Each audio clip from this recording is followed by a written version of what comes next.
Arizona Governor Jan Brewer's veto of an amendment to the state's religious freedom law capped a heated debate. The bill is broadly worded and could result in unintended and negative consequences. After weighing all of the arguments, I have vetoed Senate Bill 1062 moments ago. Would the Arizona legislature's proposed change protect the right of business owners to practice their religion? Or would it allow them to discriminate, specifically against gays and lesbians?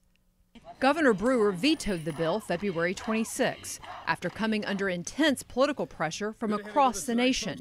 This is the most discriminatory law that I think that we have ever seen a state body come forward with. Including pundits who said Christians should not support, quote, a homosexual Jim Crow law.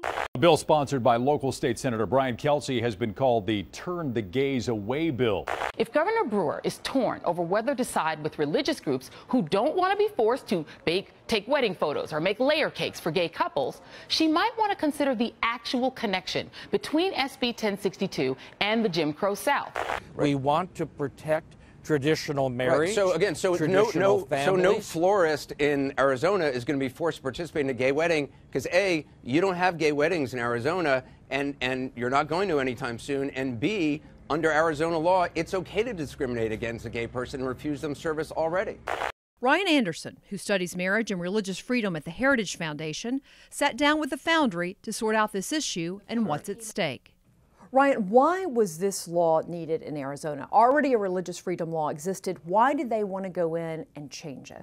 This discussion this week about the Arizona bill, all it did would take the 1999 law and clarify that it applied to all Arizonans, not just to individuals and churches, but also to the associations that they form, including for-profit businesses. Because all Arizonans, all citizens, deserve to have their religious liberty protected both at home and in the workforce.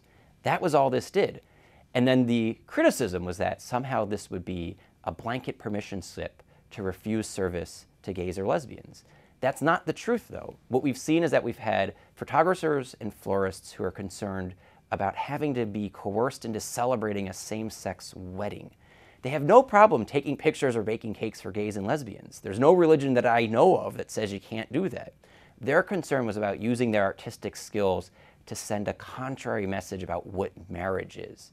That being the case, if this was really needed, then why is it that so many folks, including Governor Jan Brewer of Arizona, why did she decide to veto the legislation? Why did Mitt Romney and John McCain and you name the folks that came out and said, please veto this? Why did they do that if this wasn't? For about 2 weeks, you got a nonstop barrage of lies in the media. Headlines that said this would be a Jim Crow law. Headlines that say that this was an extremist bill, that was an anti-gay bill, that it was just about discrimination.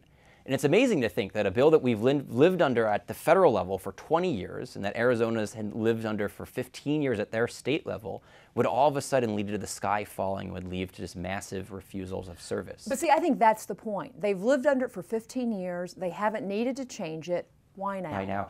We've seen in a number of cases the Obama administration and other liberals saying that religious liberty is just the freedom to worship. And so we've seen them shut down Catholic Charities adoption agencies because they wanted to find homes with married moms and dads. We've seen them coerce photographers and bakers and florists and innkeepers. And we see them even now saying that businesses have to provide their employees with coverage of abortion-inducing drugs, even when doing all of these things violate their religious beliefs. Their response is that religious liberty is just for the four walls of your church on a Sunday morning. So let me ask you that on religious liberty. You know, so let's say somebody says, I'm a religious person, but I'm okay with same-sex marriage and I'm okay with even maybe giving out contraception. Why should I care about this? Sure. You don't personally have to be against same-sex marriage to think that an evangelical photographer shouldn't be coerced into celebrating it. Just like you don't personally have to be pro-life to think that the pro-life nurse shouldn't be forced to participate in an abortion. Just like you don't have to personally be against Duck Dynasty's religious beliefs to think that A&E was within their rights to suspend Phil Robertson. That's the thing about freedom. You can respect the freedom of other people even when you disagree with how they're using their freedom. This was a big moment, if you will, in this whole debate over gay rights and where this whole thing is headed. What happens now after the Arizona law? I think it's really important that all citizens refuse to believe the lie that the media is selling here. Everyone has the right to live and to love how they want to in America, but no one should have the right to coerce another person into celebrating their relationship.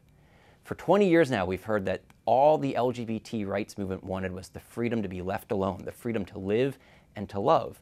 That freedom does not require coercing other people into celebrating your relationship. And we all now have to be very vigilant in protecting the rights of all Americans, even the Americans who we disagree with. You should be free to live and to love, and also be free to run your business in accord with your own beliefs.